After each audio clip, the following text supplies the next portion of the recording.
Anda masih di News Pagi pemirsa bersama saya Aya Nufus dan Yasmin Atania. Pemirsa, demikian tadi adalah berita pilihan dalam News Pagi hari ini. Kita ke informasi berikutnya. Satuan Narkoba Polres Batubara, Sumatera Utara berhasil meringkus 2 orang bandar sabu. Pada aksi kejar-kejaran tersebut, tersangka sempat memberikan perlawanan dengan menabrak 2 unit mobil polisi hingga mengalami rusak parah.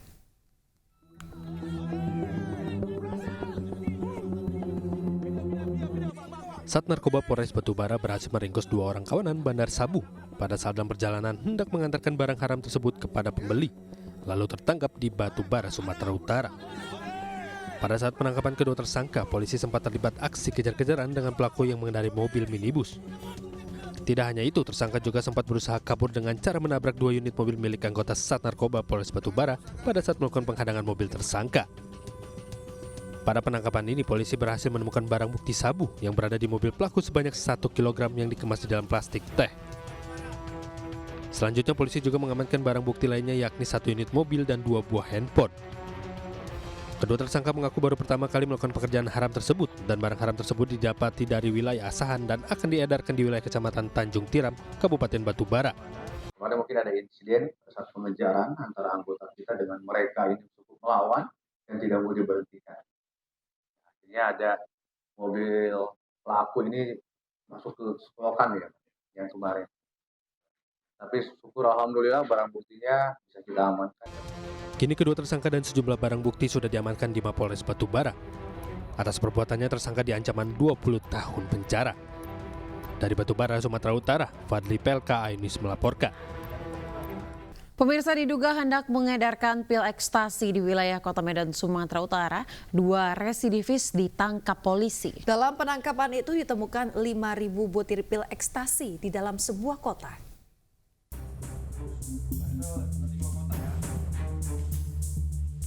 Video amatir memperlihatkan saat petugas Direktorat Reserse Narkoba Polda Sumatera Utara menangkap 2 orang pria yang kedapatan membawa narkoba jenis pil ekstasi di kawasan Jalan Gagak Hitam, Medan, Sumatera Utara. Dalam penangkapan itu ditemukan 5.000 butir pil ekstasi di dalam sebuah kotak. Menurut pengakuan salah satu pelaku, pil ekstasi ini dibawa dari Jakarta menuju Medan dan diduga akan diedarkan di tempat hiburan malam di Medan.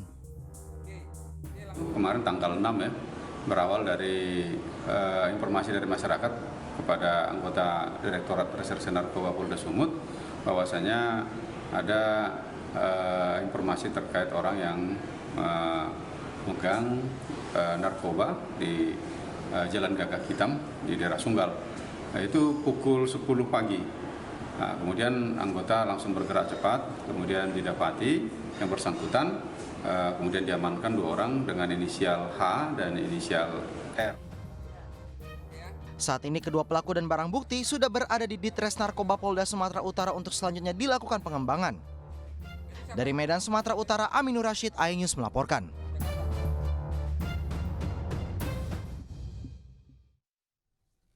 Pemirsa, 11 narapidana yang kabur dari lapas kelas 2B Sorong, Papua Barat Daya sudah tertangkap.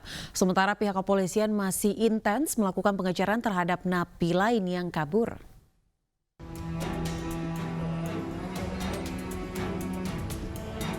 Pihak kepolisian melakukan razia dan penyekatan di wilayah Pelabuhan Sorong. Operasi ini dilakukan untuk mendeteksi napi yang melarikan diri dari lapas Sorong dan ingin keluar wilayah menggunakan kapal laut. Selain di kawasan Pelabuhan Sorong, kepolisian juga melakukan razia di Pelabuhan Perintis. Dari 53 napi yang melarikan diri kemarin Minggu, hingga kini ada 11 napi yang berhasil ditangkap.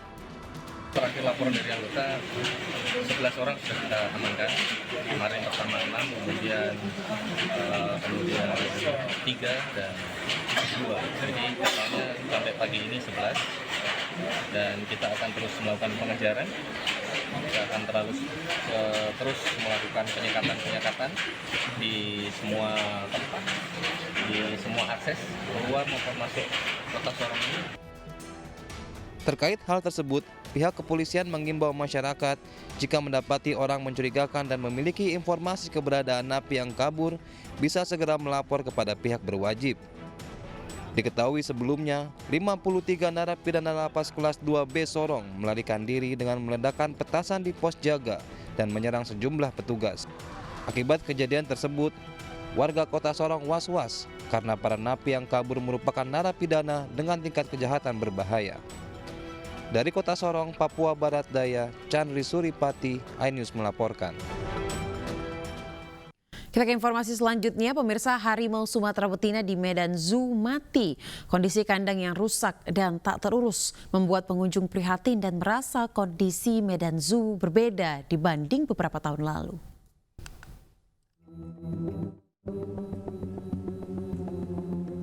Koleksi harimau Sumatera di Medan Zoo kembali berkurang. Harimau Sumatera betina berusia 9 tahun bernama Nur Haliza mati pada 31 Desember 2023 akibat peradangan pneumonia. Sementara itu kondisi kesehatan harimau lain yang juga terus menurun kini tengah ditangani oleh BKSDA Sumatera Utara. Sebelumnya pada November 2023 orangutan dan owa pun dievakuasi dari Medan Zoo karena sakit dan dikhawatirkan tidak mendapatkan perawatan maksimal. 10 ekor, 6 harimau benggala, 4 harimau Sumatera.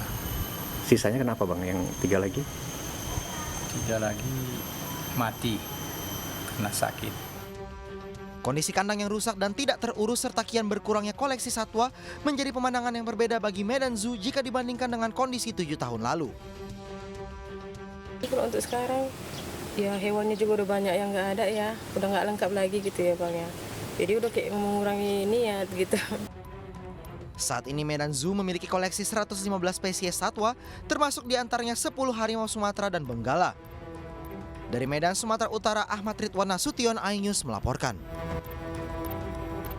Pemirsa, sebuah perusahaan developer mengaku mengalami kerugian ratusan miliar rupiah saat membangun perumahan untuk karyawan sebuah perusahaan tambang internasional di Papua. Akibatnya mereka melakukan gugatan hukum ke Pengadilan Negeri Timika, Papua Tengah.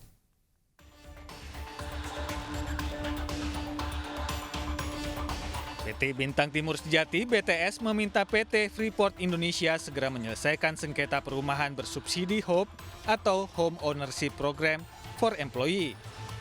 Program perumahan bersubsidi ini merupakan kerjasama antara PT Freeport Indonesia dan Serikat Pekerja PT FI serta PT BTS. Karena PT Freeport Indonesia berkali-kali melanggar perjanjian kerja bersama, PT BTS membawa masalah ini ke Pengadilan Negeri Timika pada awal Oktober 2023. Beberapa kesepakatan yang dilanggar diantaranya pemenuhan pengguna rumah serta pembayaran uang muka yang selalu terlambat. Akibat kelalaian PT Freeport Indonesia, PT Bintang Timur Sejati mengalami kerugian sebesar 160 miliar rupiah. Saya minta Freeport mengganti saya punya kerugian yang saya alami, karena Freeport lah yang mengatur, yang membuat, yang melaksanakan semua program ini, bukan serikat buruh yang bekerja, Freeport. Jadi saya minta kepada Freeport untuk mengganti saya punya kerugian yang saya alami. Dan apabila itu dilaksanakan, maka saya BTS berjanji akan melanjutkan program perumahan HOPE tersebut karena ini untuk karyawan 7 suku khususnya dan sangat bermanfaat bagi karyawan yang belum memiliki rumah. Selama ini di mana mereka karyawan Freeport banyak yang kontrak atau kos di Kota Timika. Sebelumnya dalam perjanjian kerjasama akan dibangunkan 1.200 unit rumah dengan beberapa tipe hingga tahun 2023. Untuk pembangunan rumah bersubsidi ini, tim HOPE memilih PT BTS sebagai developer. Dari Timika, Papua Tengah, Nathan Making, iNews melaporkan.